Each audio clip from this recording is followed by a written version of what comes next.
turn my music down a little bit.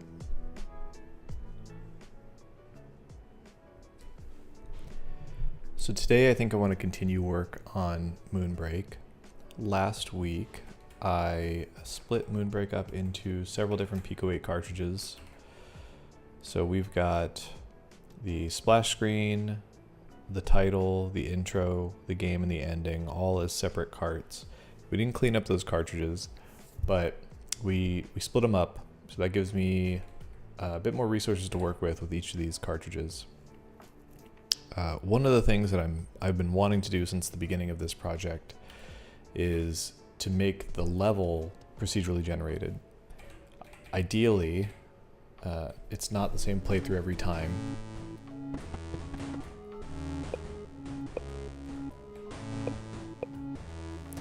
And I put a lot of work into designing sort of an intro area, the ship and a little base, and introducing the player to some of the mechanics slowly over time with collecting these resources.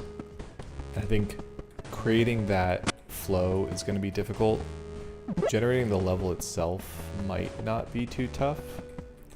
And so I think that basic level generation is what I want to think about today. And if you're not familiar, I was looking at Darius Kazemi's Spelunky generator lessons again. And essentially the game Spelunky has procedurally generated levels that are always 4x4, a grid of 4x4 rooms, and then each room individually has a lot of randomization. But let's see, which one is it on? Yeah, there are static and probabilistic tiles. So there's destructible blocks don't always show up in the same place, enemies don't always show up in the same place, but the overall layout of the room tends to stay the same. So if you use the hotkeys up here, you can regenerate the room, or you can keep the same room types but pick new room templates. 2 keeps the types and templates but randomizes some of the aspects of the room. Can't get this to zoom in right now. But so if I'm hitting 3, I'm only changing the probabilistic tiles in these rooms. So it's pretty faint. You might not be able to see it on the stream, but there are colored regions where tiles can appear. And so there's tiles that are fixed in place that always exist, and then there's a few different regions where tiles may or may not exist or show up. And I think I want to do the same thing for this game, where I have 3 ship parts, so I need 3 different areas that the player needs to go to. And I think I want to create sort of an overall shape of each of those areas, but then have a lot of probabilistic tiles within those areas that may or may not appear. So then as far as the procedural map generation, maybe I can draw this in Obsidian.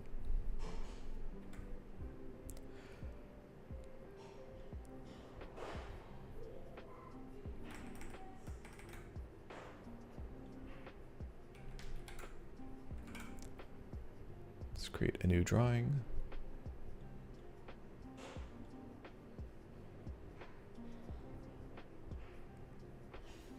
So we're going to have, actually I'm drawing with a touchpad, and that's kind of a pain. So I can grab my tablet.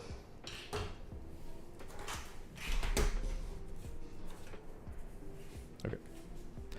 So the level itself will be a very large rectangle.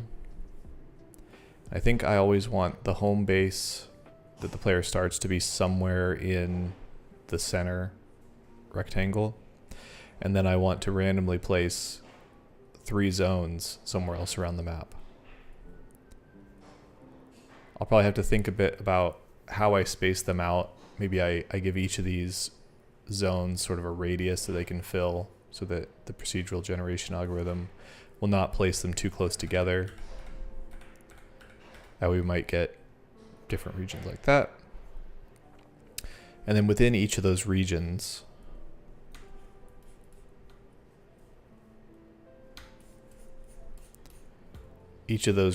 would then be its own area, or maybe it randomly places the item that you need to collect somewhere in the area,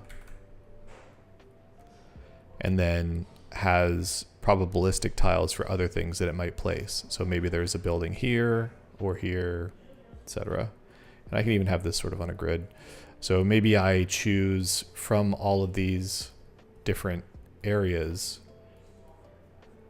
for example, in the, let's go over here.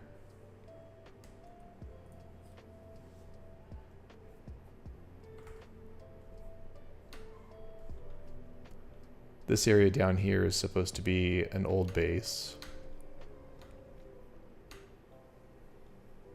Actually, it doesn't look as much like it does in the game because these little individual 8x8 tiles actually get expanded out into larger sprites. But I have it fixed in place so that there's several old buildings surrounding the part, and then there are different crates to pick up. So in my procedural algorithm, this might be, I need to make this drawing smaller.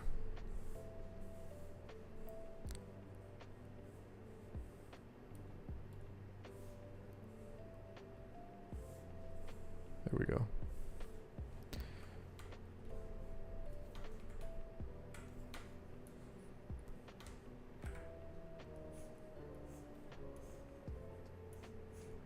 So our layout might have a series of steps where first it says place the part that needs to be collected from this area, and then around that part it could have several potential spawn locations for buildings, and I could select a certain number of building spawns.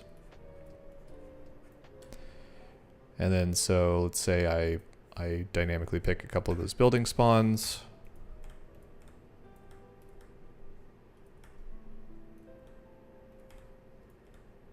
Call it 3. So then I've got a part and 3 building spawns. And then after that, I would need to spawn obstacles and supplies, is what I call those little things that spawn additional bots. So then we would pick some of the remaining places for our supplies. And those would be scattered around. And maybe every area needs a spawner. So maybe one of the building locations could be a spawner. So I'll build up this algorithm where step by step I can piece together an area. And then maybe the final pass is sort of organically place obstacles. And I could use like a, what's it called? Cellular automata to kind of crawl through this area and place some obstacles at random to make it feel a little bit more organic. So if I do something like that, maybe each zone has its own algorithm to determine how it should feel. And the 3 zones that I had come up with originally, and these might change as I work through this, but they were the old base, the rover crash site, and the landing site on the moon for the rocket. So that is each subsection. And then separate from those subsections, I actually need to generate the overall layout of the entire level. So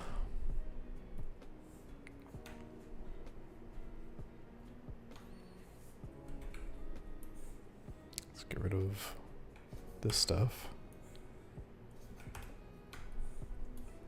So that's an example of one of our areas.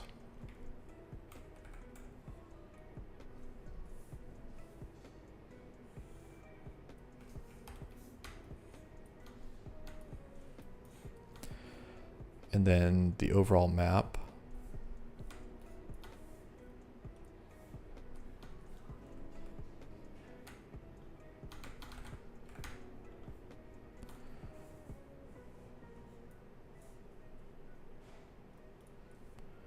The overall map is going to be also a large rectangle that is comprised of 3 of these areas that have their own unique algorithm for generation. And then once those 3 areas are generated, I need to do the same sort of thing. Actually, I guess it's 4 areas because you'll have the main base needs its own algorithm. the rover crash site, the old base, and the landing site. So you have those 4 areas that go through some sort of algorithm that determines how everything is laid out in that area. And then once I have those areas laid out, I think I'm going to carve those out of sort of a filled in space. So I'll start with the entire map is just filled in with tiles, and those areas get carved out of it.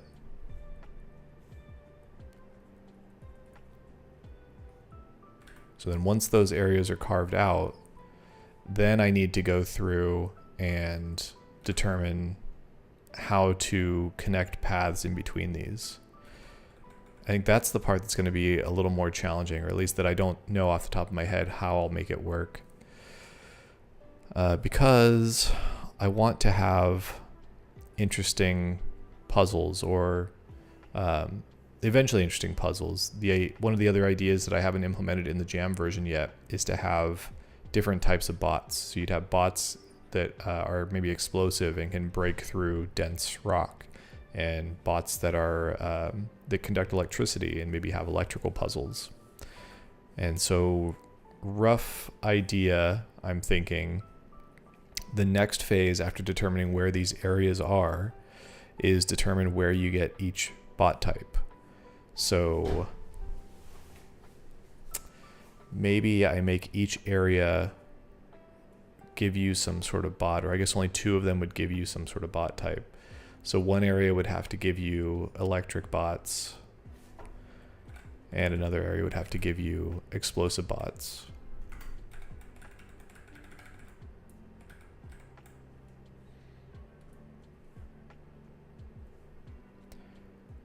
So if you're getting one type, let's just say that's electric, that's explosive. Those look too similar, we'll say blue's explosive. Then you would have to have puzzles gating the path to each of these things. The initial bot you'll get is what you start with now, which is just sort of like a bot that can carry things or chip away at some sort of obstruction. So I might then have to decide that in the path to this area here, however the player is supposed to get there, then there is some sort of puzzle or obstacle that they have to overcome to get there. And so they can get to the electric bots by using the bots that they have, that they start with. And then maybe there's either a path that moves from that area to the other area, or there is a path from the original area, but now you are gated by some sort of electrical puzzle. Maybe there's some sort of door that needs electrical bots.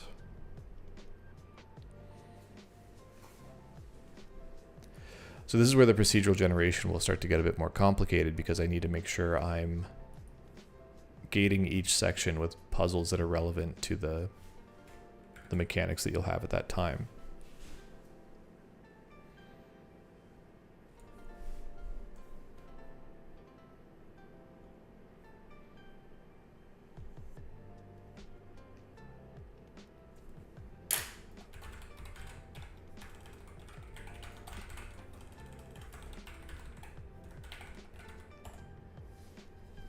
Hey Tudo, thanks for checking out the stream again. Can always count on you to be here. So let's make some notes on procedural generation. So we need to generate 4 areas.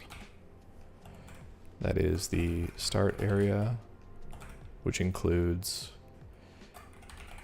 initial obstacles,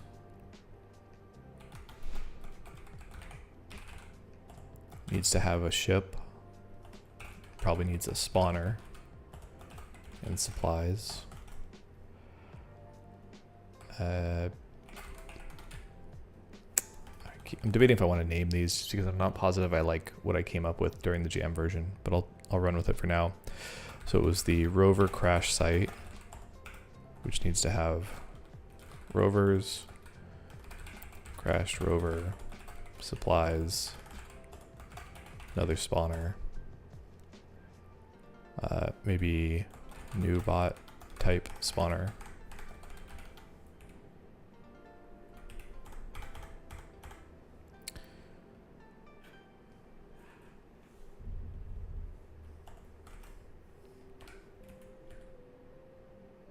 I think that's all that's in the rover crash site.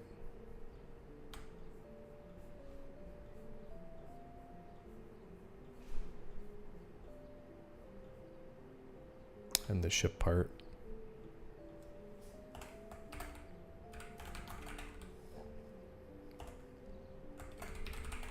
And then it has decoration, which is tire treads.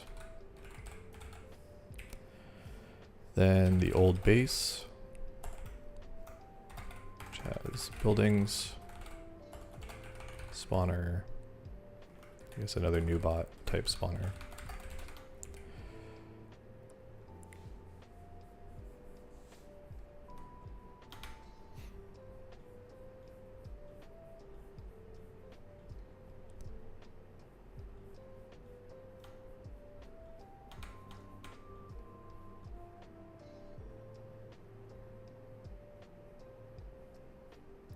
So this area also has some other like new base buildings. So it's got the old buildings, new buildings, creating sort of a narrative that the new crew on the moon is setting up an encampment to access some of the old buildings and old supplies. Used to be supplies there also. This area also has a series of pits and crevices, and so again, the conceit is maybe that it's an abandoned base. Maybe some part of the moon was unstable.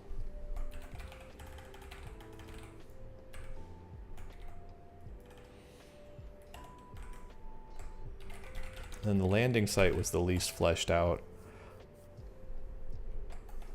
This has a ship part. Landing site has a ship part. And then I was expecting to do maybe a large amount of supplies at the landing site. Another spawner for all bots.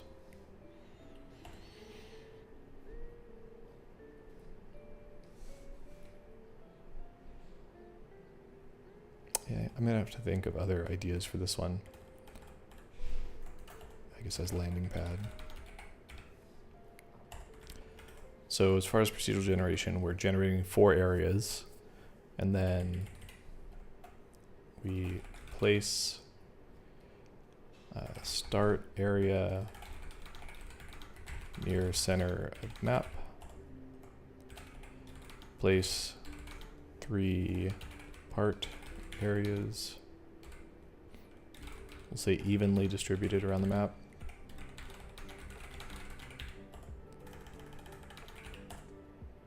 And then I want to create paths between areas.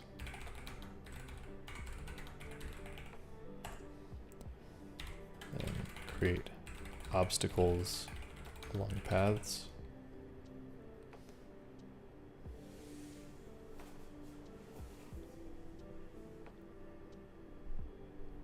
I'll leave it as that for now, just to get the ideas out of my head.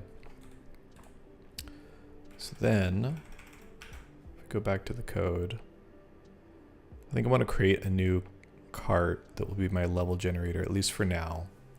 And last week, I mentioned this last week, but I'm sort of expanding all of the logic into many carts, and then I might collapse it back down into as few as possible.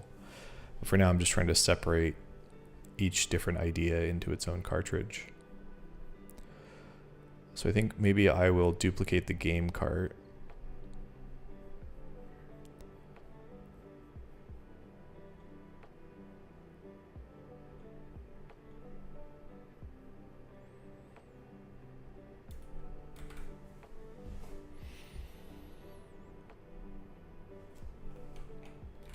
Just call it generator.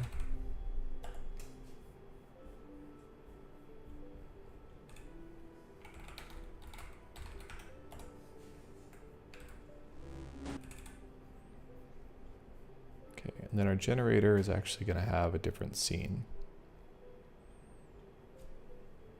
But I think we're going to need to borrow from the game scene.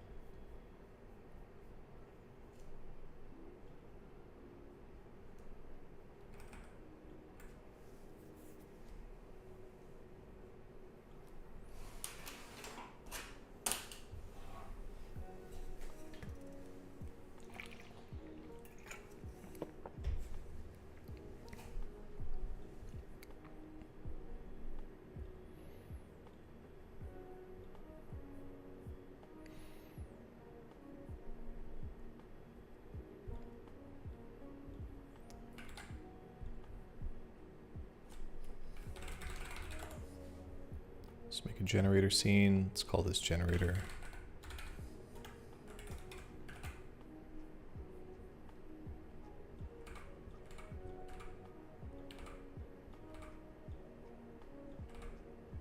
Close a lot of this other stuff.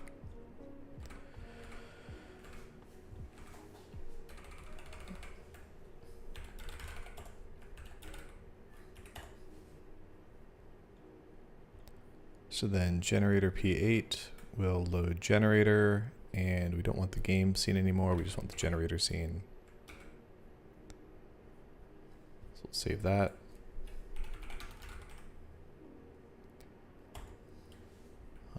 The one and only Orange asked, what game am I making? I'm trying to make the final version of a game that I started a few months ago that I'm calling Moonbreak.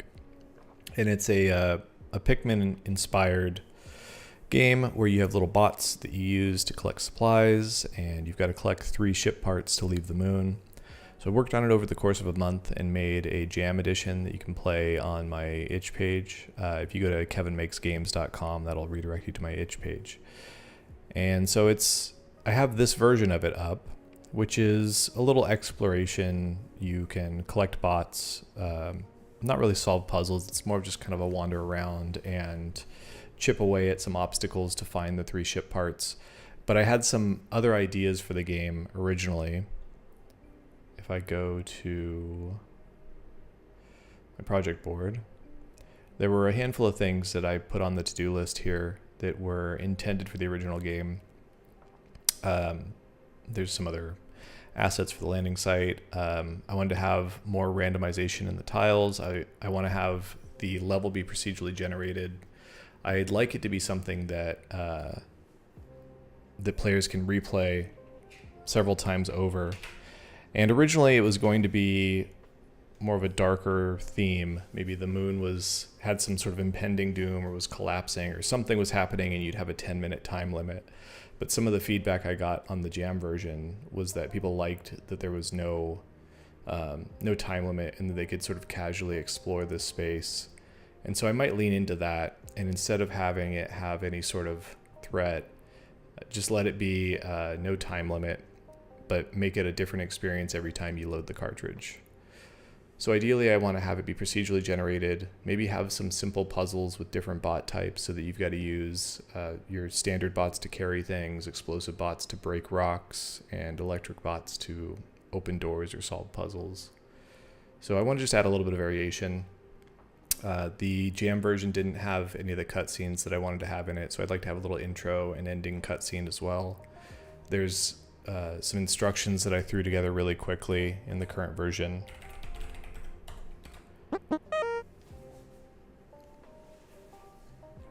So when you go from the title screen, you get a series of slides essentially that tell you how to play the game. And instead I wanted this to be more of a tutorial onboarding section that the player goes through. So I might find a way to introduce that as well.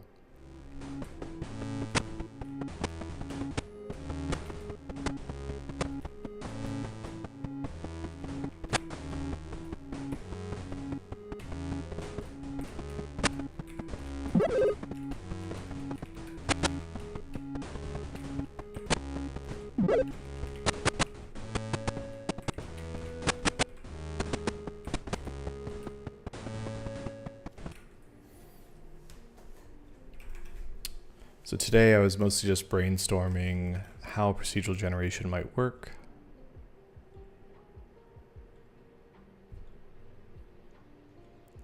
and then I might try and get started on this.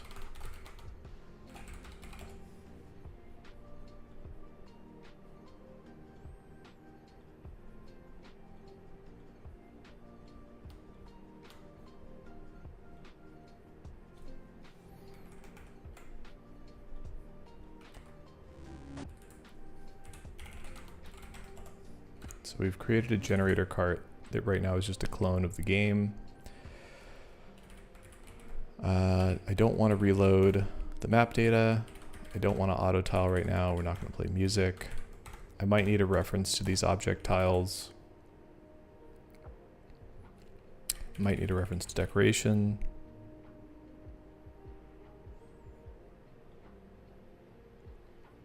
We shouldn't need to spawn the entities.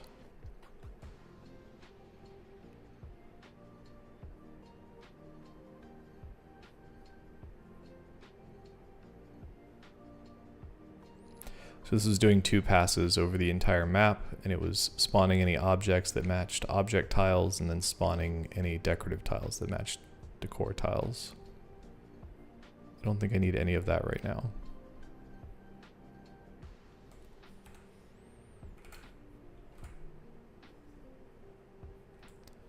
And then right now it's breaking because we don't have a player. We don't actually care about a player right now. We're not worried about players or cursors in this cart. Yeah, we just want the map. So we actually want some different controls here. I think we will adjust the camera position when we use our arrow keys, just so that we can explore the map.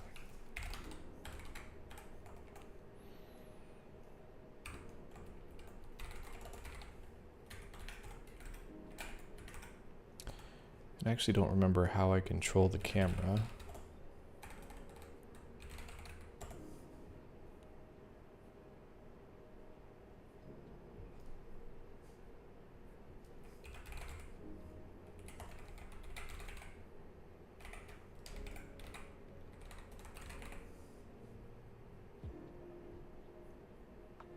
Okay, so right now the camera follows the player. And we aren't going to be using, we probably won't be using the person script. So I need to update the player or update the camera separately from the player.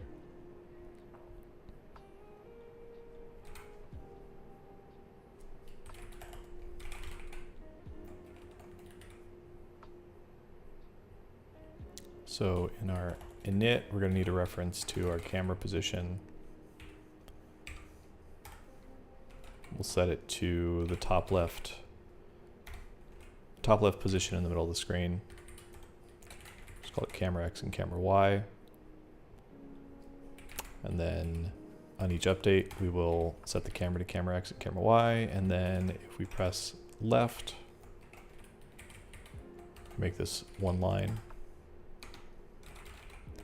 camera X minus equals 1.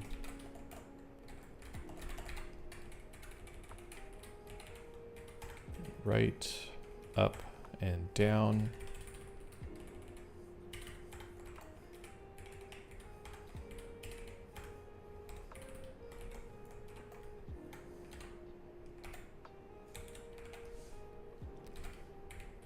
Yep. Okay, so now I can just use my arrow keys and scroll around the map.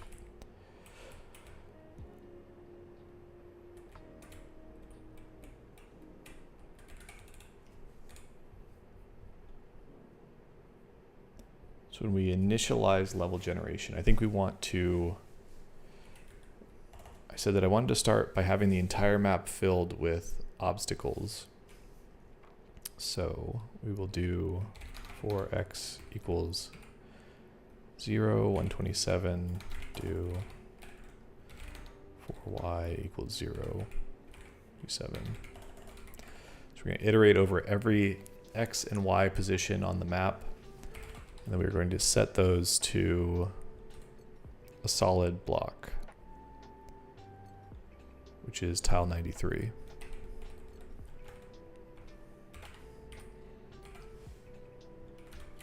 So now we run this, we don't really see much of anything. We can kind of get to the edge of the map. We see that the entire map is filled with solid blocks. And then we need to generate the start area.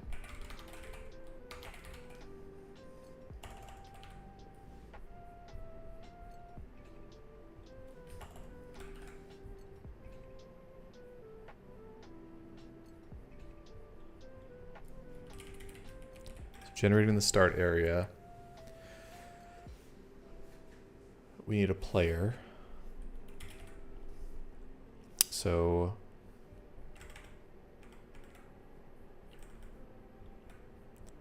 first we need to pick a start position. How do I want to do that? Map tile 64, 64, or no, it's not, it's a rectangular map. So this is actually incorrect.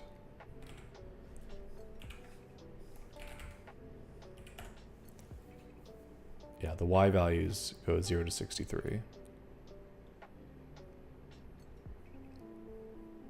In my particular case, because of where I'm sharing the sprite data and the map data. So the map data is taking up the second half of the sprite sheet.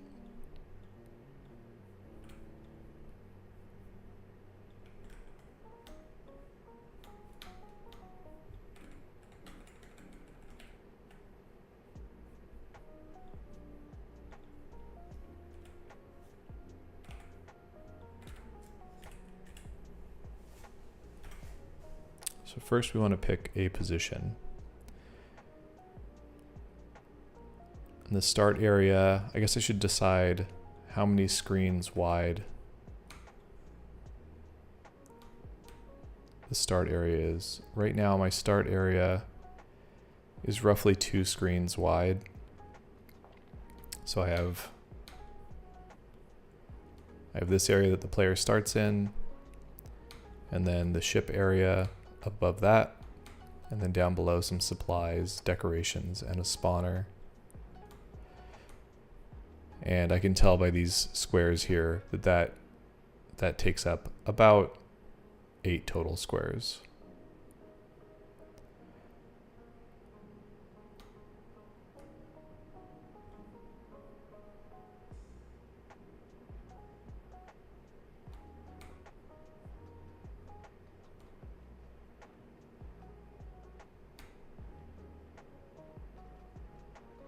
So I think that's 32 sprites by 16 sprites.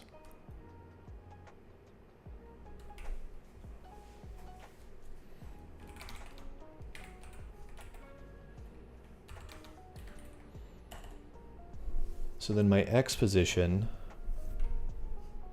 if we have our room X is 64 minus,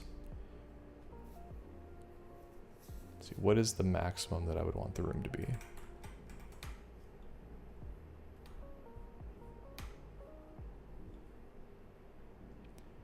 These other areas, see, the old base right now is about the same size. The landing site was really small, but I might want to expand that. And then the rover area is also, it's about 2 by 2, or 1 screen. Landing site's about 1 screen. Old base is about 2 screens. Maybe what I do is make each of these sections take up 1 full screen, but then whatever algorithm I implement will allow them to kind of bleed over a little bit outside of that. They should never be set right next to each other anyway, so there should be room to do that.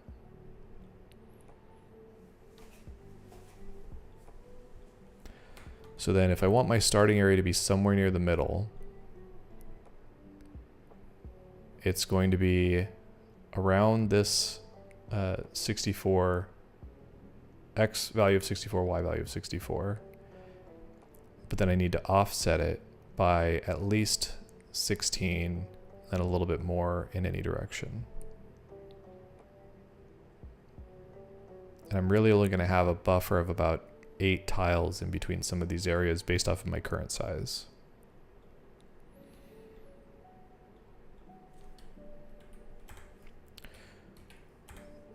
So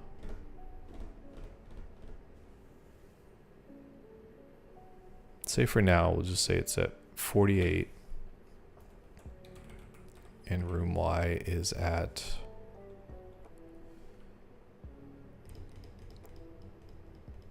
it would be 24.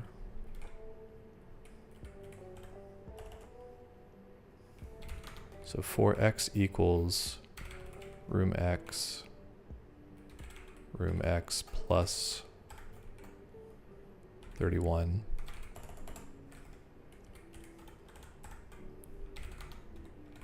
For Y equals room Y plus 15. We want to set that position to some other tile. And I think right now we just want to say that those are open tiles. So it's 0.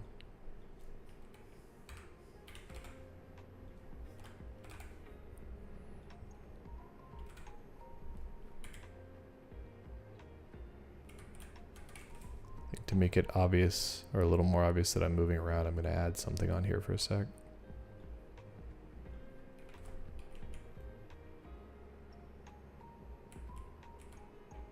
Yeah, so now we have an open area here in the middle of the map.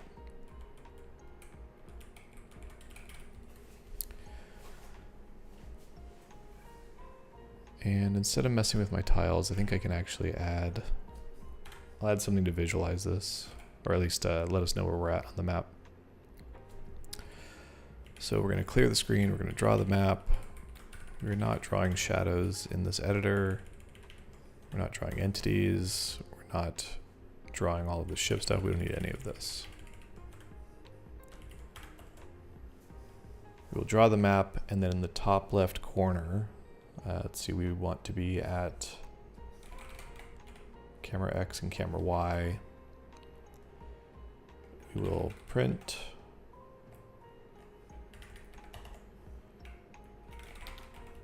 I want to get the current map position in the top left.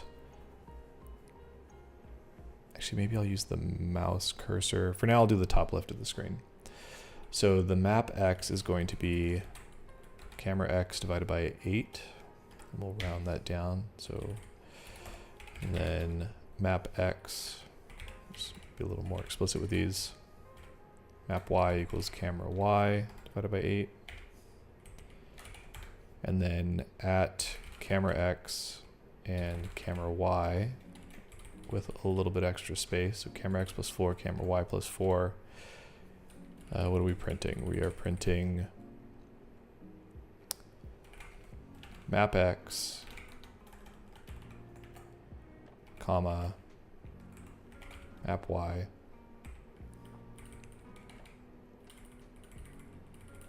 at that position in white.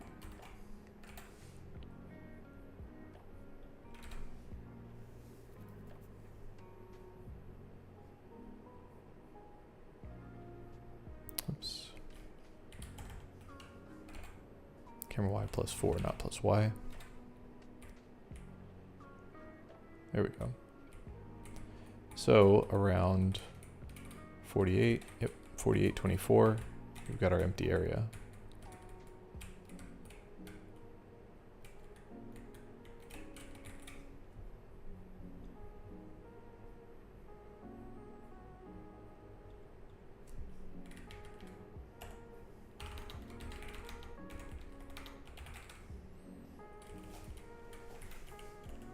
Okay, so we create the empty space. Then we need to start the player somewhere in this space.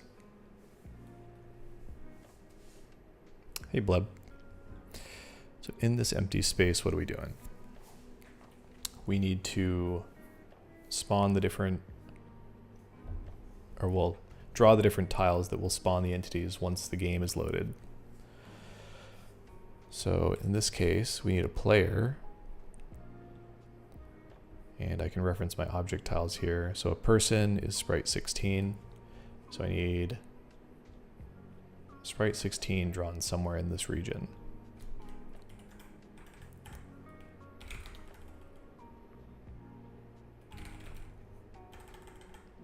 I'm glad you like the tutorial, Bleb.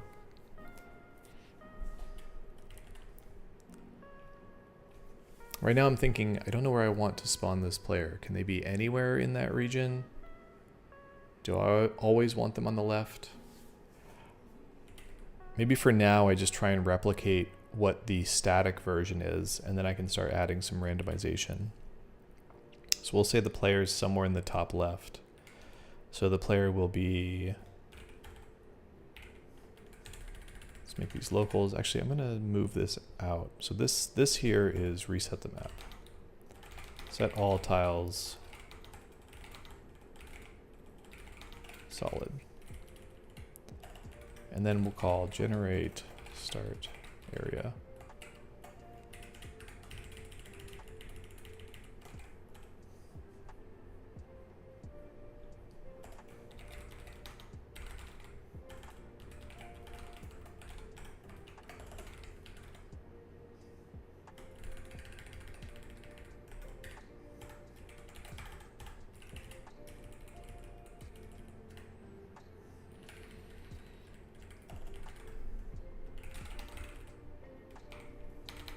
Room width is 32.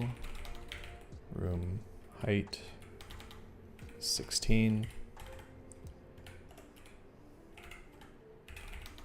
Like our room X and room Y. Roomy.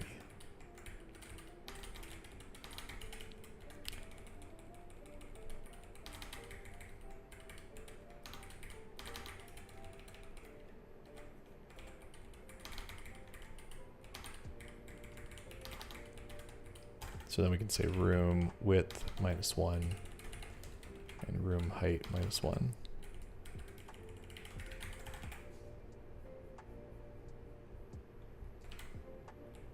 Just make sure that still works. We should still have our room over here. Yep.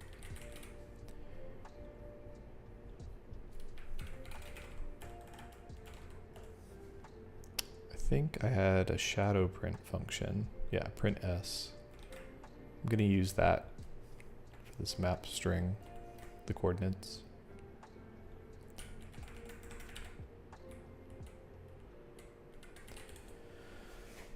And then, okay. So we create the empty space. We need to spawn the player or add player to the map.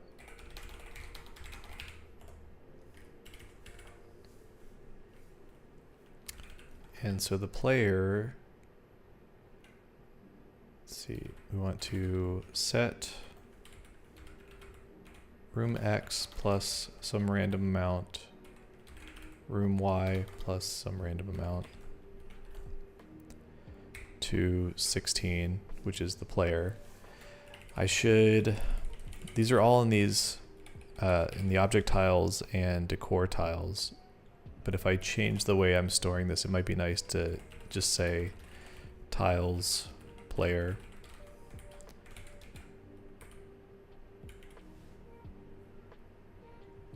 Maybe I'll start that for now.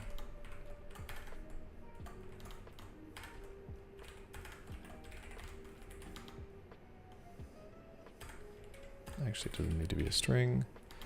Player equals 16.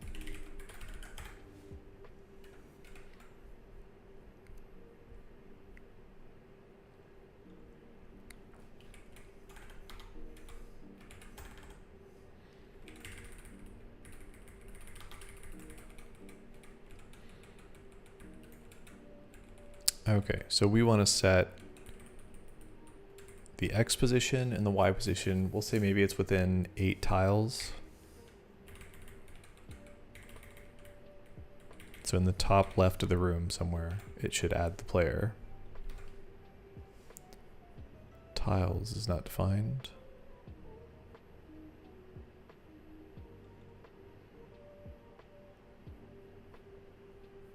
Line 77, tiles is not defined.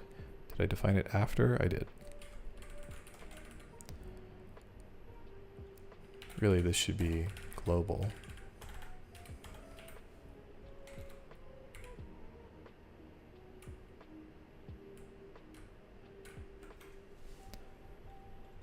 Let's make our, let's change our camera. I guess we'll initialize it at 64, 64.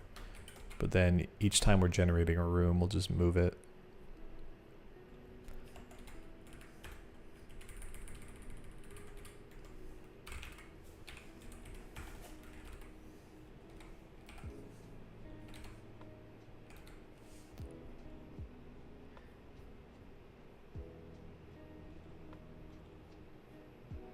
Set camera.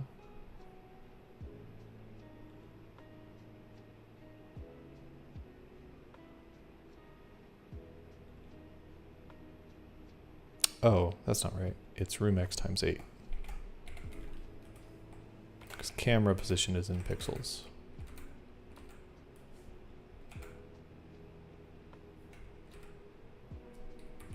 Still not working.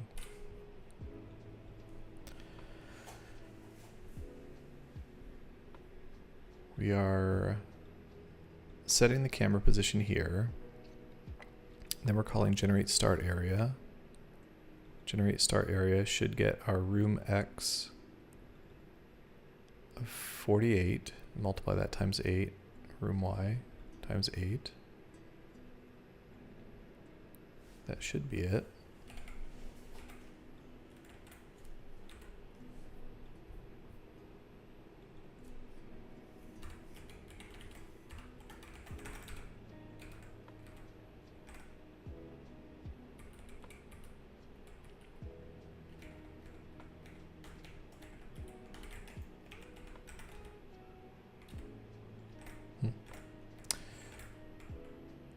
If I don't call the init function, then it works.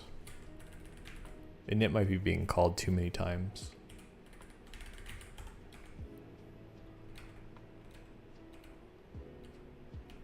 Yeah, so now our camera is starting in the top left of our room. One thing I'm realizing is sometimes it's spawning the character right at the edge of the room, which I don't want. So we actually want to be at room X plus 1 plus a random value within 7. Likewise with the Y.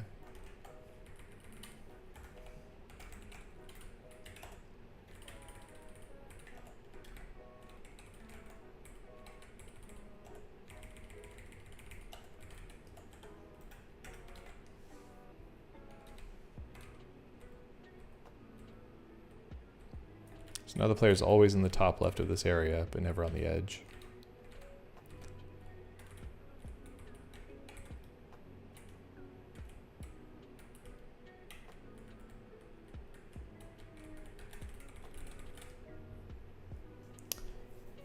Hey, Sergio.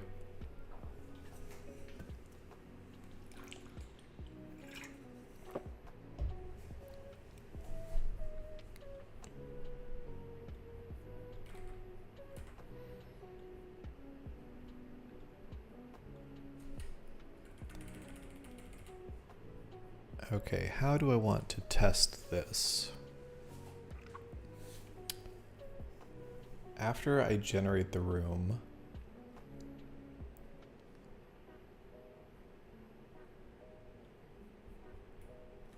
maybe I'm not going to use this.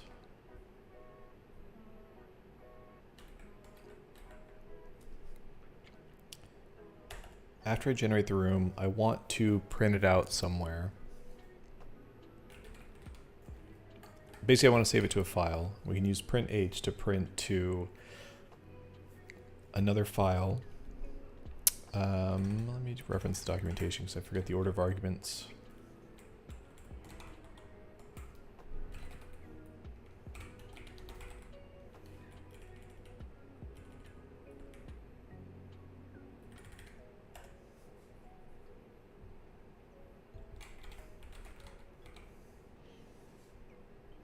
String to print, file name, whether or not to overwrite it.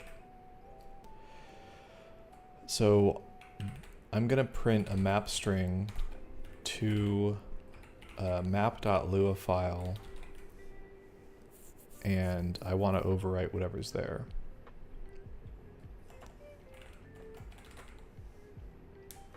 I think.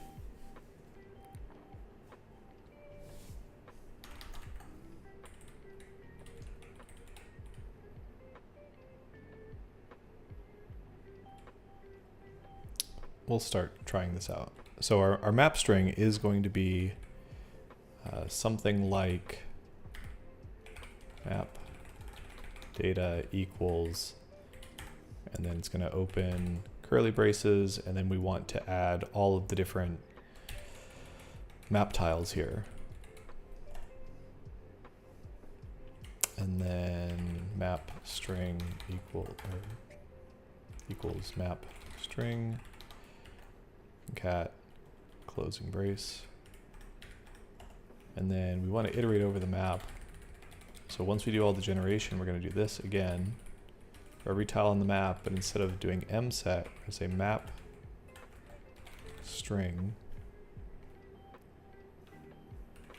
equals map string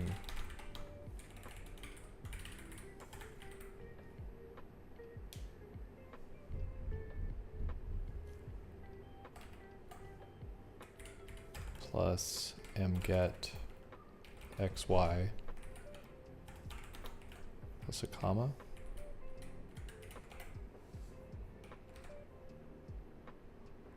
So now that should have written a file. Yeah, there's map.lua.p8l. So now we have a table being written, map data with all the different tiles, and somewhere here we should see some zeros. Yeah, so there's our zeros. And then the very end of this should be closing curly brace. So theoretically, if we were to include this, we would have one big table with all of our map tile data. So then in our game, I'm going to copy this again and paste it, but rename it to game static.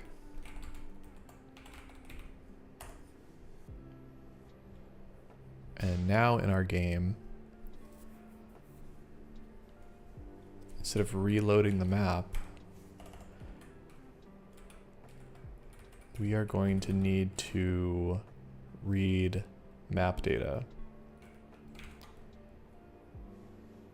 So it's going to be for sprite in all map data do.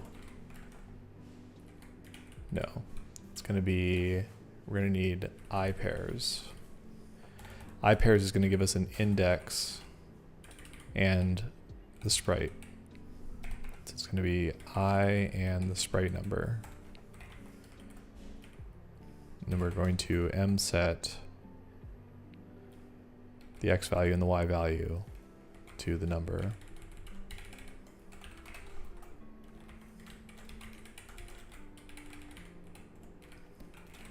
And then the x value will be I mod, it's the width 128.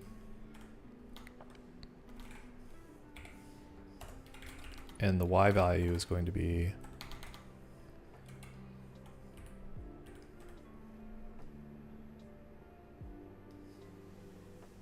fact you asked, so do you use Pico but edit the files in VS Code? It depends on what I'm working on. When I'm working on a bigger game, I work in VS Code. I have a YouTube video. You're on YouTube, so you might have already seen this. I have a YouTube video on using external tools, and I talk about how to use VS Code and your terminal and ASprite and all of those different things. If I'm just trying to test out an idea or get something started, then I'll work directly in PICO-8. But as a project gets a little bit bigger, I like to split everything out into separate Lua files. And then the PICO-8 cartridges include the different Lua files, and it lets me organize things a little bit nicer.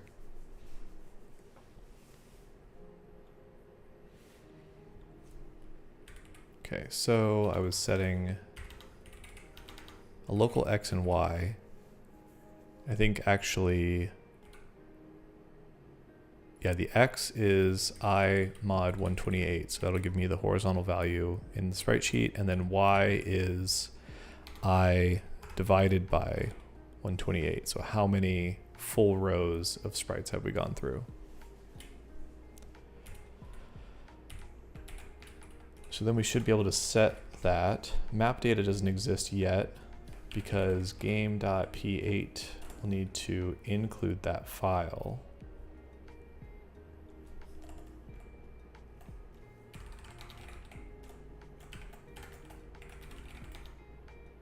And so this will be include map.lua.p8l.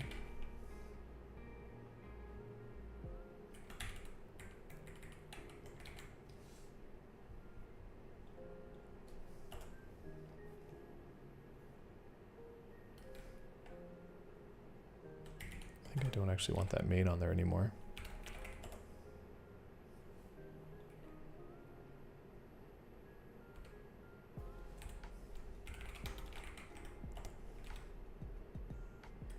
File too long, map.lua.p8l. Okay. So how do I get around that?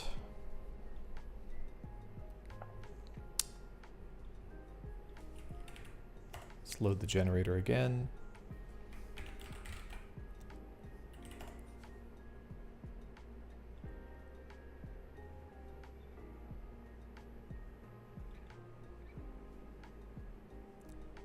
Instead of the commas, it can just be a string.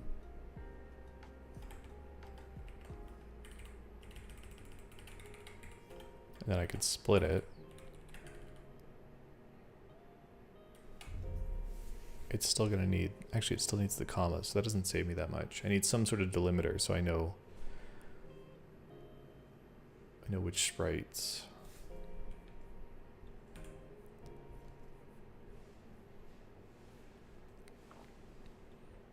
Or I use 2 digits to reference the sprites. No, because we go to 3 digits down here.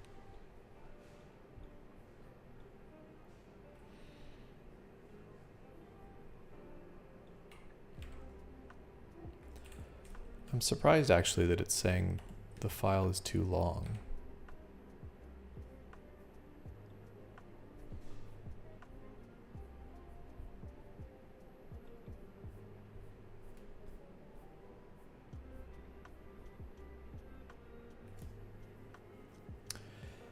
Alternatively, the generator can run, it can save the cartridge, and then I could load the map data from this cartridge.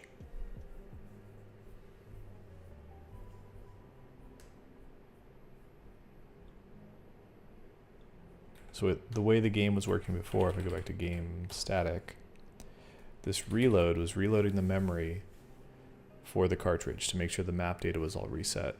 And you can load from another cartridge. So I could have the generator generate a cartridge, save it to the cartridge, and then the game loads the map data from the other cartridge.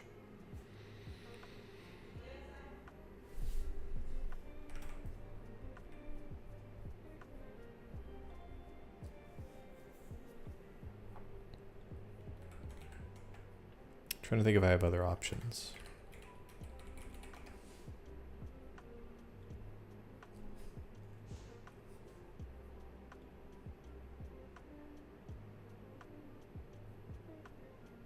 Oh wait, did I even? Yeah, no, that's right. Map.lua.p8l.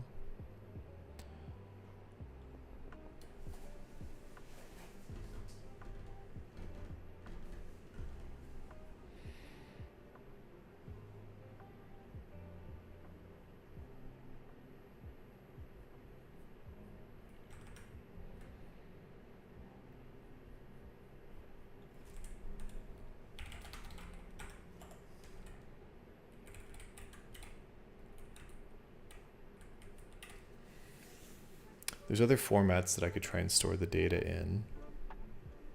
There is a format called run length encoding. So instead of storing every single one of these tiles, I would just say that it's several hundred of tile number whatever.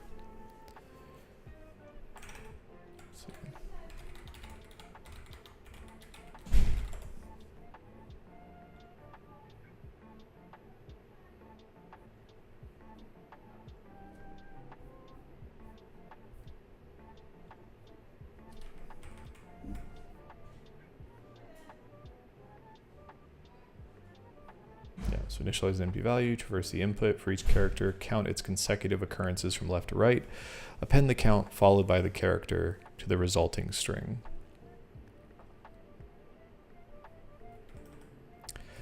So it would reduce the size of that string if I'm counting the number of repeating characters instead of printing every single one of them.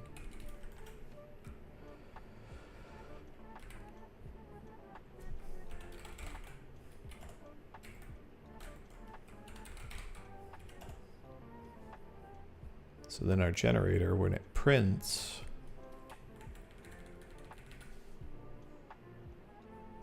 or when it generates the output, we're going to need to look at every single tile.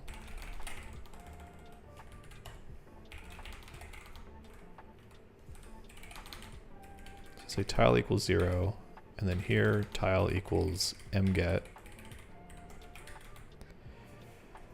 And then actually maybe we need to set prev tile count.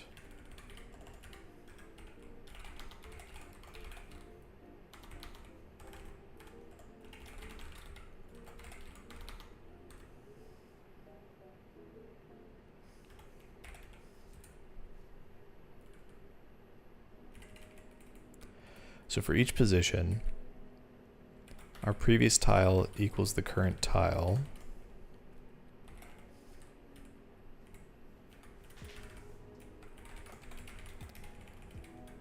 And then if previous tile is equal to, I need to get the new tile. If previous tile is equal to the new tile count, then tile count plus equals 1. Else tile count equals 1. Because we'll always have at least 1. So if the previous tile and the current tile match, then the tile count is incremented. So then we only want to write to the map string when they don't match.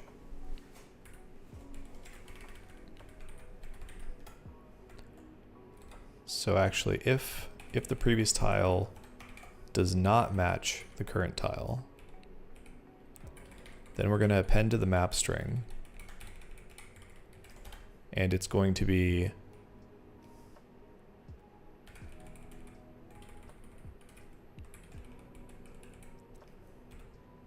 the tile count.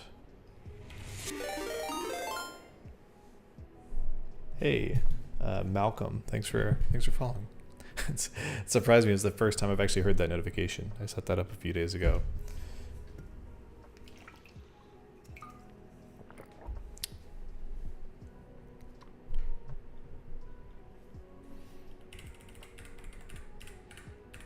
Okay, so run length encoding. We need to count the occurrences of a tile, and then when we switch to a new tile, we're going to write the count of that previous tile along with the tile ID to our file. So how do we want to store that data? It could be a table of tables.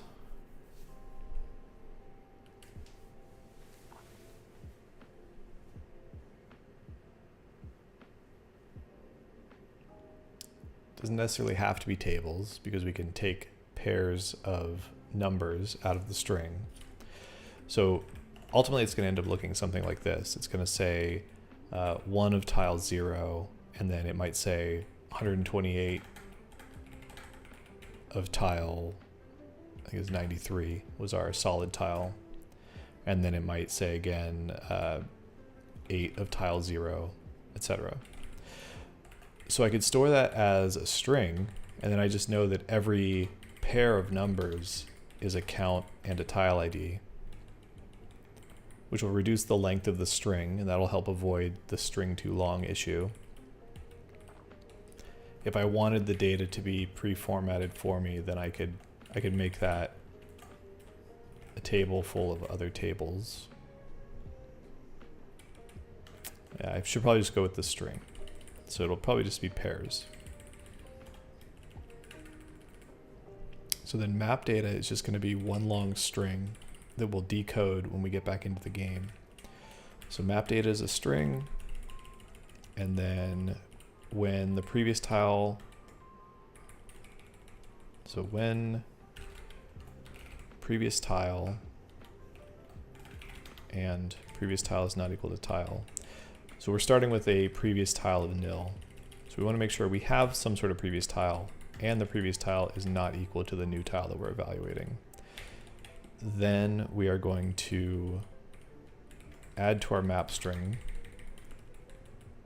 We're going to concatenate the existing map string with the tile count, a comma, and then the previous tile ID. And then another comma after that. And that should give us this format. It will just end with a trailing comma. I'm not sure if that'll be a problem yet. And then we will set our tile count back to 0. No, tile count goes to 1, because we'll always have 1 of whatever the next tile is. Unless we're at the end, which might be a problem we have to deal with. So if there isn't a previous tile, I think it's going to be wrong on the very first one, but let's see. So otherwise, increment our tile count. And then at the very end, I think we're going to want to do this again. So I could make this condition a little more detailed. So I could say if there's a previous tile and the previous tile does not equal the tile, or we are on the very last position of the map, then write to the string, which is probably what I'll end up doing. So for now, this is flawed, but let's run it and see if it works. It does not. Attempt to call a number value. Why do we attempt to call a number value? Generator line 25.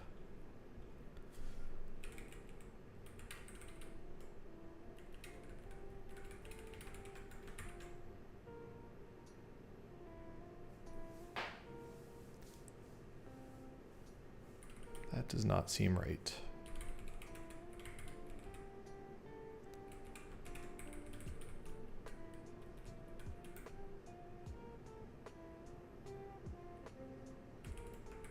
Is it because I have a random string? Yes, it is. Okay. That string should not have been there. So what does our map data look like now? So we're saying 3,096 instances of sprite 93, then 16 of 0, 48 of 93, 16 of 0, 48 of 93, repeating. And then there should have been a lot more here. So back in our cartridge, after we generate that little room, then we come down here and there should be another large block of sprite 93. This is the flaw that I mentioned that we would run into. So what's happening is after the area of the room that has a bunch of sprite 0, then we start incrementing a count and we never add that count to the map string. So we're missing that final block.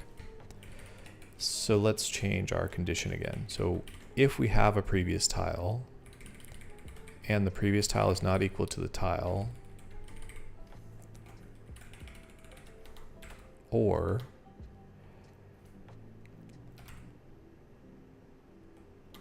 I don't want to make these variables, but for now I'm going to say x is equal to 127, and let's wrap these conditions. Say local diff tile. I'm going to name the conditions just to make this read a little bit nicer.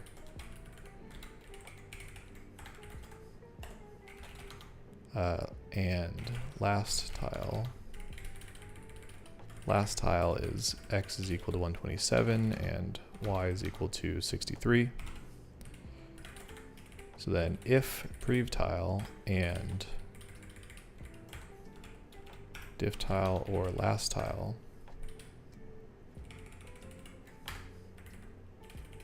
then do this. Okay, so we still have our room. Let's look at our map. At the end of this, yeah, we have 3,095 instances of sprite 93 and a trailing comma that may or may not be an issue. Okay, so now we have a potentially much shorter map data string. Let's load our game cartridge again. And it's blowing up because we haven't written the code to deconstruct that string yet.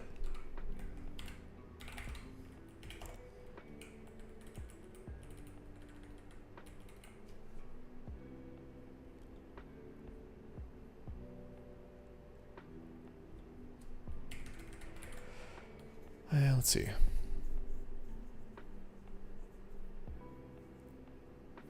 Yeah, so this is blowing up. So now map data should be loaded. If I get rid of this, let's comment it out and run this, nothing happens. Is that because I took out this main.lua? Probably. No. Yeah, there we go. Okay, so this is still the static map. But we are including our map.lua.p8l. So it's including the map and it's not complaining about that. Now we need to deconstruct that. So when we initialize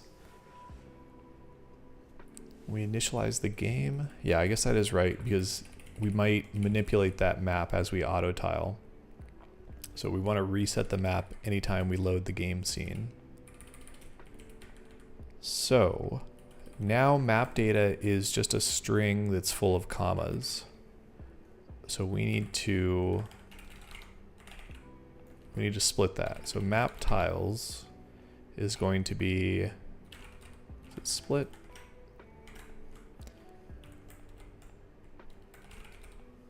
Yeah.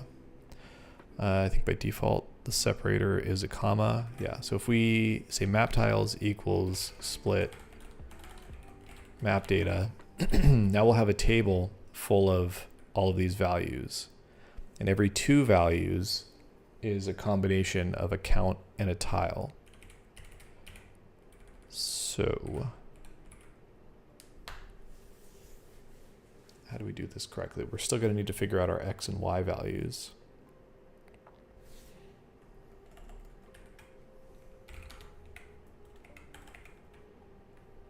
For I equals 1 to, okay.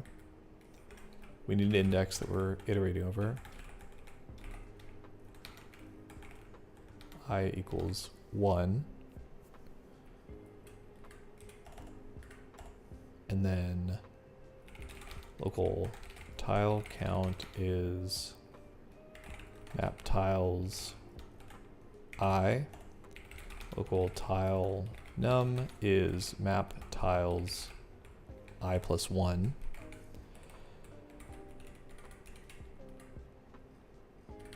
And we want to do this in a loop. So for I equals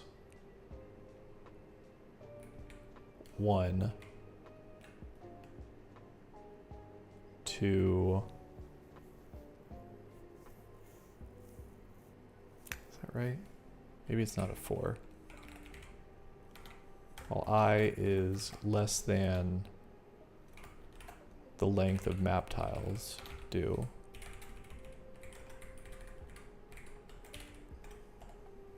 And then we're going to say I plus equals 2 at the end of this.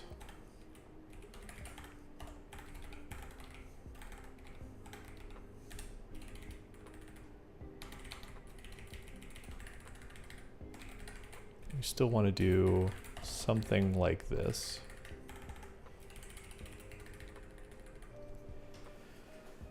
So we're going to be running through the map, left to right, top to bottom, drawing tiles. But we could span the end of the screen. So in the case of our solid tiles at the beginning, we're going to draw through several rows of those tiles until we get to the empty space in the room. So how do we deal with that boundary? We need a different variable here. Say for j equals, actually j, let's make local j equals 0.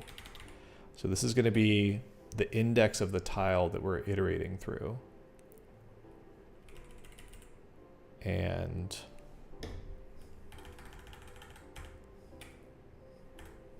then what I want to do is for the count of the tiles, draw the tile and increment j. And so I'll always have a cursor scrolling through the map of what tile I'm on, which will let me get the x and y position.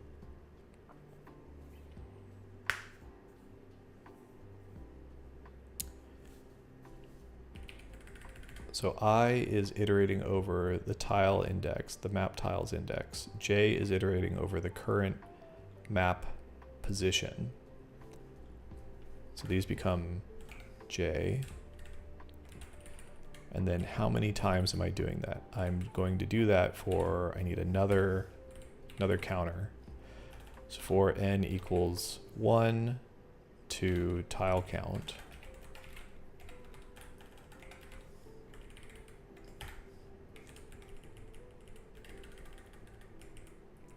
So for every count, get the map position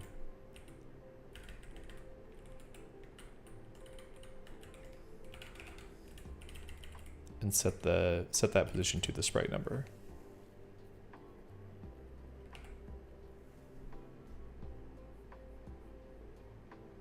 And then n's not something we need to use. That's fine.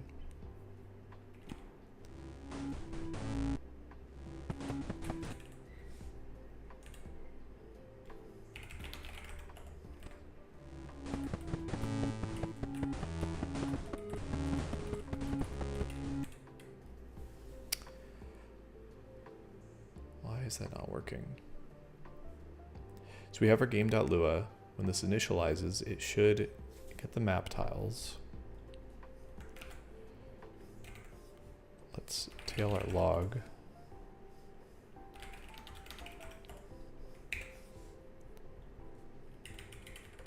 And then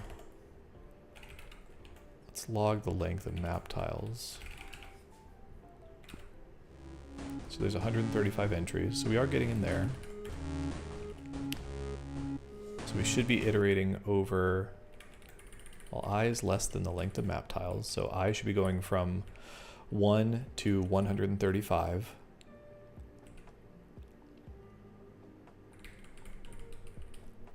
The first value in map tiles should be the count.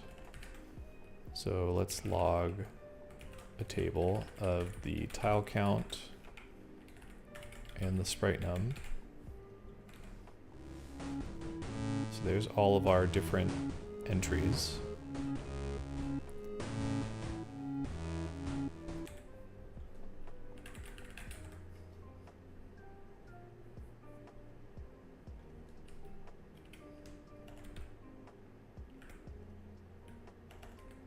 And then here, let's log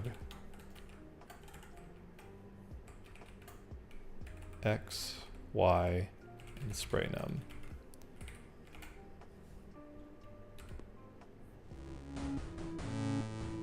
Ooh, okay. So we're just constantly setting 0, 0. How did that happen?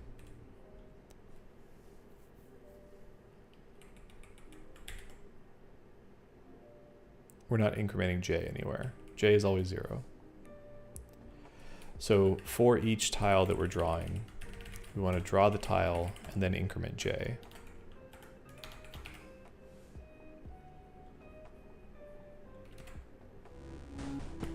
There we go. And then our auto tile takes over drawing the tiles that we expect.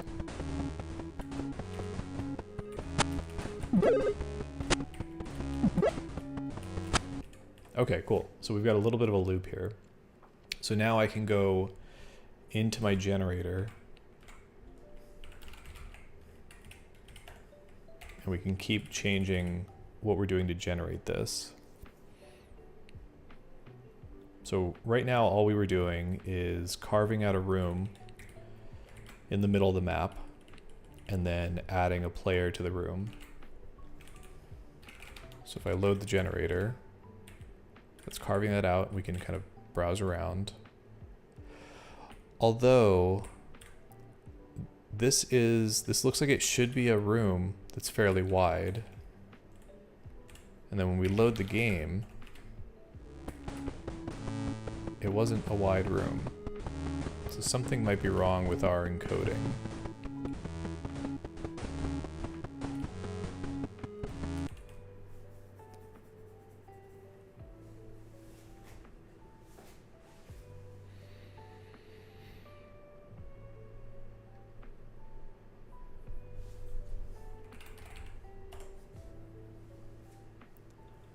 So this is saying 16 tiles of 0 and then 48 tiles of 93.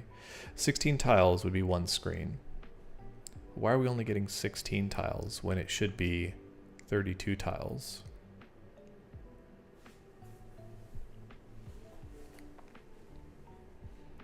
So we do have a room width of 32.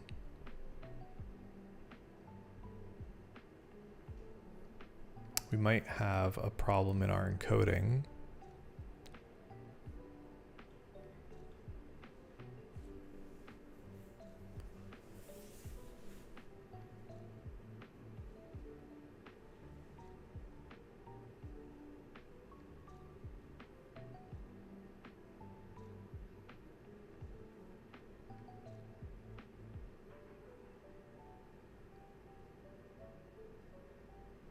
Unless I'm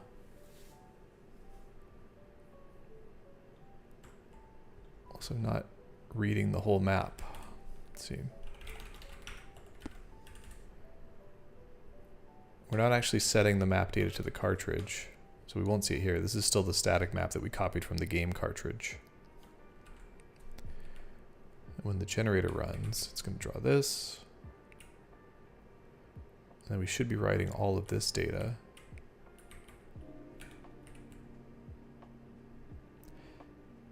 And there are 32 tiles of 0, of no tile in the middle here. So while we iterate over the X, we get the tile. We're checking if the previous tile is not equal to the tile or the last tile.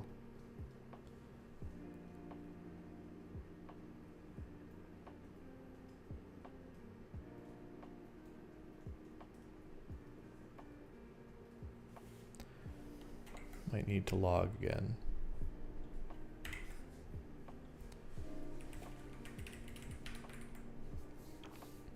So where could we be going wrong? For some reason, when we're counting the zeros, we're not getting above 16, even though we can see 32 tiles when it's drawn to the screen. And that drawing happens in the generate start area, which is setting the map. The player is getting drawn in the correct position. We iterate over every position on the map from 0 to 127 on the x-axis, from 0 to 63 on the y. Previous tile starts off as nil, then tile is getting the tile at the x and y position. Diff tile checks if the previous tile is not equal to the current tile. Last tile checks if we are at the maximum x and y values. If the previous tile exists, so if the previous tile is not nil and tiles are different, or we're on the last tile, then the map string is the map string plus the tile count, previous tile.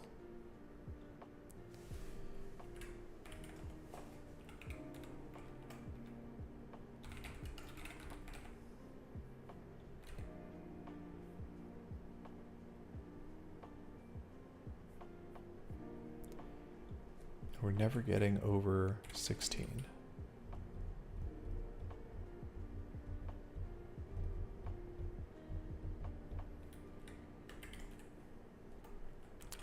So let's say each iteration, let's log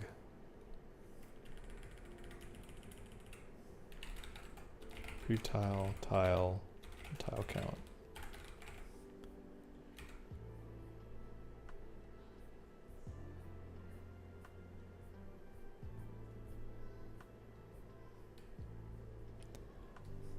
Specifically, let's just check if tile is equal to 0, then we'll log it.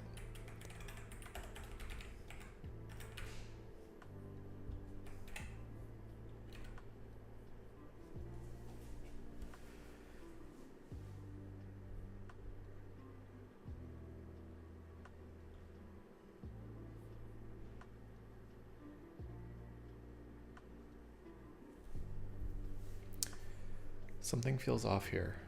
Well, something is obviously off, but it's not making sense.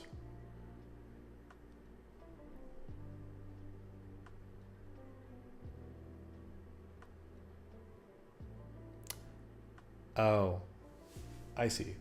It's because we're iterating over for every X position, we're iterating over Y. So we're actually drawing these vertically while I've been thinking about them left to right. There are only 16 tiles vertically. I want to swap these loops. So I want to go left to right, scrolling through.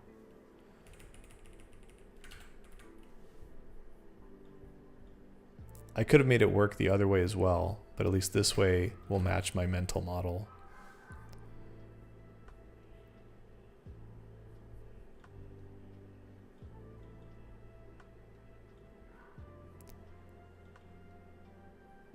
We're still seeing the same log, so maybe I'm not right.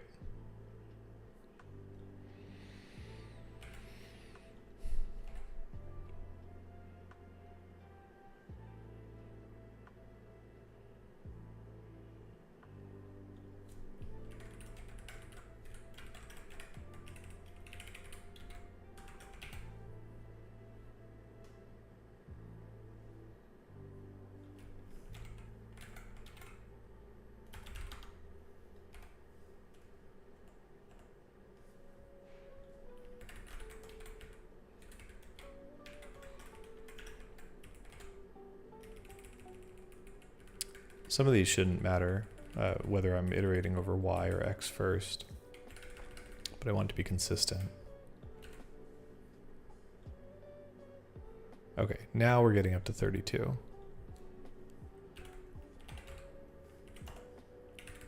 And then in game, and then game should be fine, I think, because we were already assuming that that was the order that we were encoding the data in. Yeah, there we go. Okay, so now we get a wide room. It should be 2 full screens wide. It looks about right.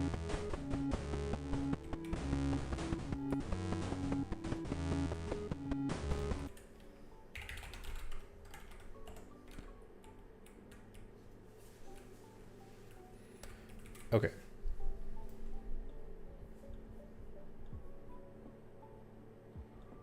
So back in the generator, we have to add the player. Then we need to add the ship. Even with this run length encoding, it's possible that this file will end up being too long.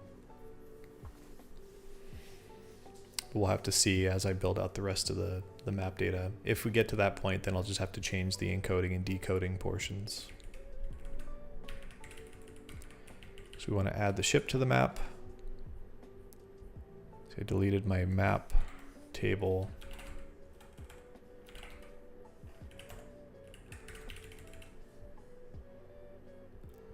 Or my tiles table, I mean.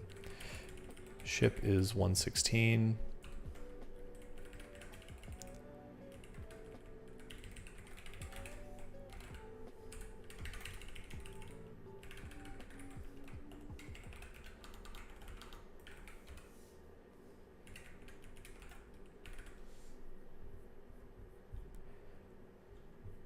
And we'll generate the ship somewhere to the right of the player.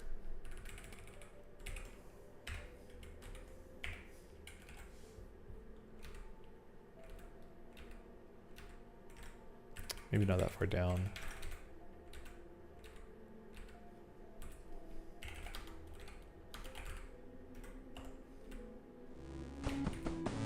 So now the player will always spawn near the ship.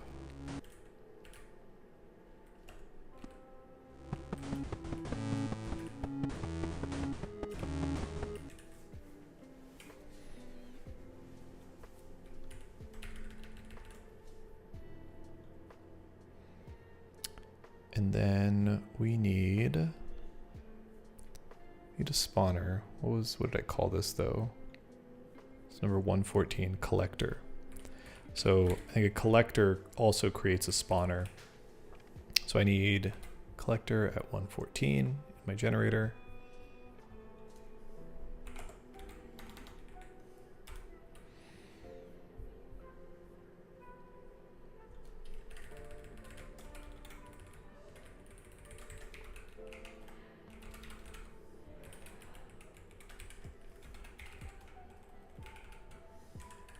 Actually, don't need these to be strings. I don't know why I referenced them that way.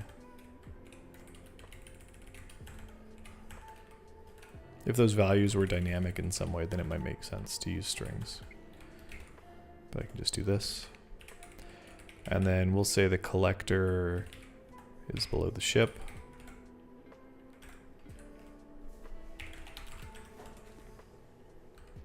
So it'll always be in some orientation like that.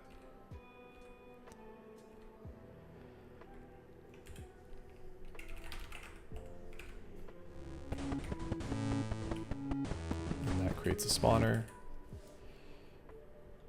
And then we want to create some supplies.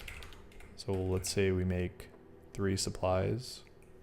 For I equals 1, 2, 3, do we want a random position.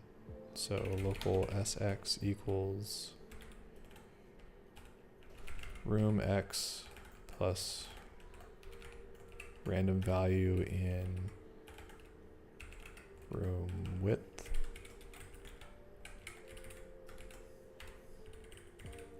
I have a Lua language server active and it's not helping a lot. It's complaining about a lot of things that don't really make sense in PICO-8's version of Lua. So my supply X, let's see, add supplies to map.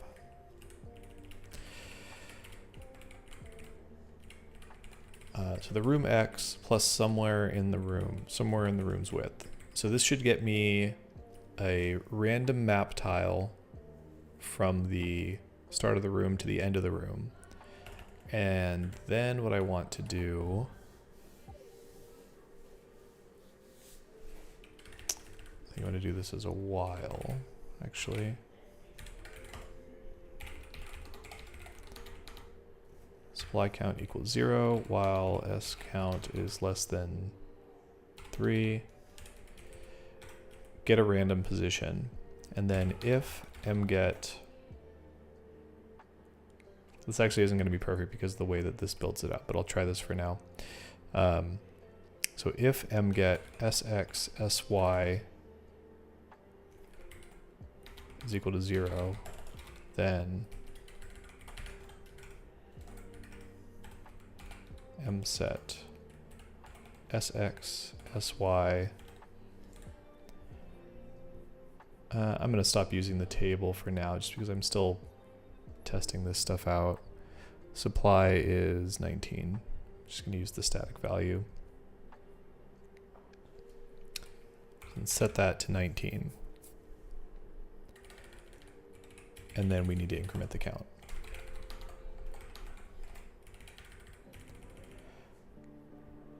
So while our supply count is less than 3, we're going to find a random position in the room, and then if that position is empty, so it's not somewhere where we've added the player, the collector, or the ship, then add a supply there and increment our supply count.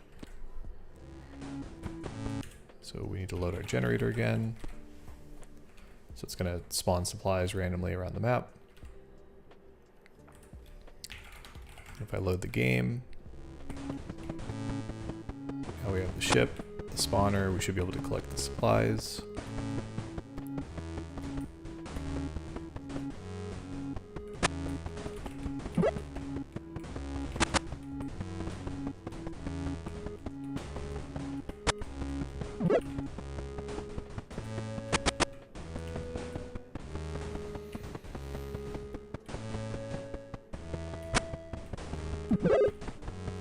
Okay.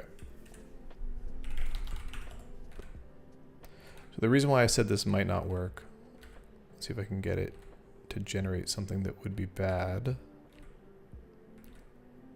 It's only checking for those individual 8 pixel by 8 pixel sprites for the ship and the collector, but each of those actually spawns larger objects in the game. Actually, this is already an example that wouldn't work. So the my cursor's on the game. The collector and the ship are side by side. So if I load game.p8, yeah, so these actually clobbered each other. So the ship couldn't spawn because the ship and the collector overlapped. So I have to be a little more intelligent about how I place those tiles. Right now I want to get most of it working, and then I'll do another pass making it a little more functional. eRoot user, you asked, is this straight Python? This is Lua, actually. So I'm working on a PICO-8 game. PICO-8 uses a subset of Lua, and typically in PICO-8 you might edit your code directly inside of the PICO-8 application in the built-in editor. But as I work on larger games, I like to include all of my Lua files and then work in VS Code.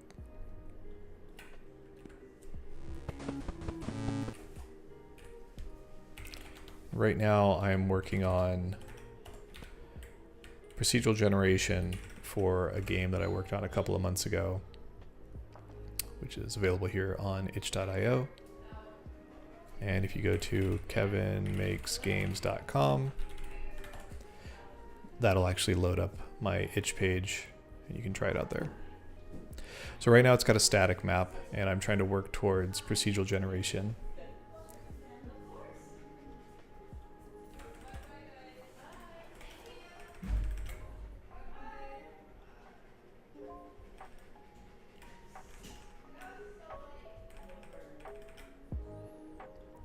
So right now we have a generator tool that is filling a map with solid tiles, carving out a 2-screen wide room, spawning a ship, or adding a tile for a ship, adding a tile for a collector, and then randomly spawning supplies around the remaining open space. And so far it's all very naive. Also, I'm having to switch back and forth between my generator cartridge and my game cartridge, but realistically I want the game to run this random generation.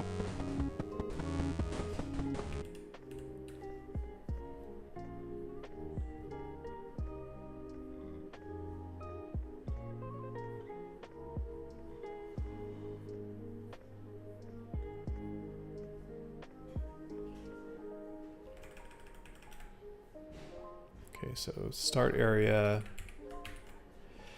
So right now I'm making one giant open room, but I think realistically I want the start area to be comprised of several smaller areas. So that should have like a small spawn room. Let's see, how did I actually do this? Game static was the other file. So if I go to game.p8, if instead of, where are my scenes? If instead of game, we load game static.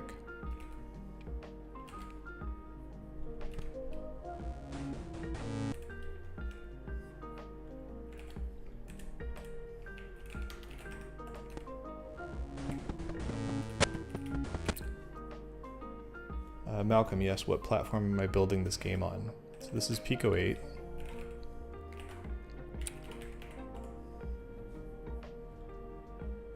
So it's a fantasy console. It's got a set of limitations, 128 pixels by 128 pixels, limited cart size, sound is 4 channels. There's a token limit, which in Pico-8 tokens are any variable, operator, pairs of parentheses, curly braces, etc. It's got a 16 color limit.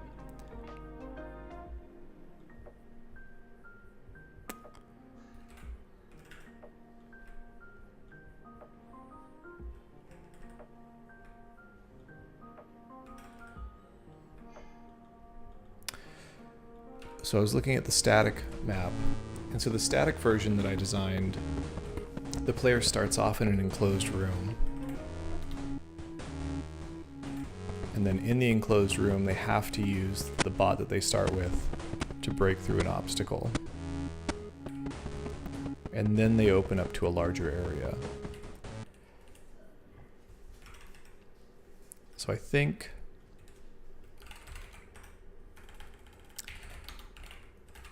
the generator should actually do something like that. It should make within the start area, or maybe start area is a bad name for it, within kind of the main base that the player is going to be operating in, we should create their initial spawn area and then create an obstacle that they have to overcome, and then they get to the space with the ship and the supplies and the spawner.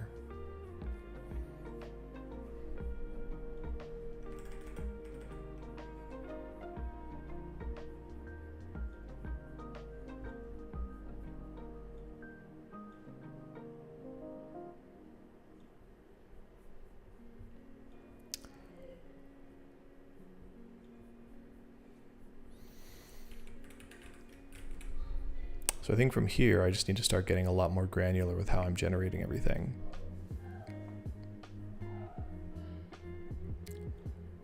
I think I am probably going to start wrapping up for the day though.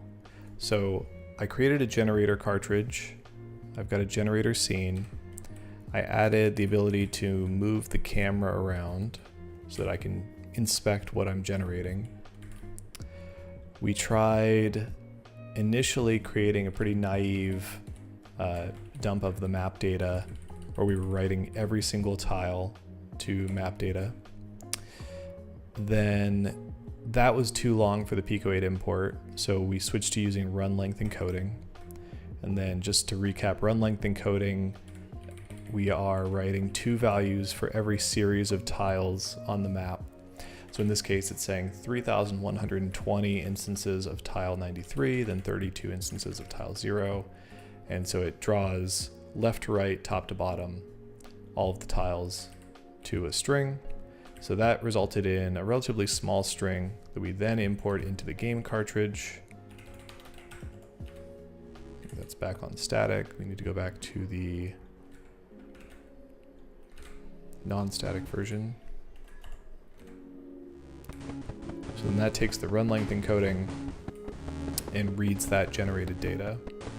So obviously this doesn't look very good yet, but I need to keep iterating on the rules for this generator to build something that resembles the static design. Ideally, after several iterations, I'll get to something that's a little more fun to replay, experiencing different map layouts every time. So that is the plan. For anyone that's watching that's new, I do stream this on both Twitch and YouTube. The recordings are available on YouTube. I try to stream every Wednesday evening from 5:30 to about 7:30 Pacific. Lately, I've been doing a lot of Pico-8 development. In the future, I want to get into more Godot development. I've also been tinkering on some stuff for Playdate. I'd like to get a game published for Playdate at some point. Lots of different things I want to work on, but I really only have a couple hours a week that I work on this. Thanks everybody for hanging out. I will keep tinkering away on this, and I will see you all next week. Bye.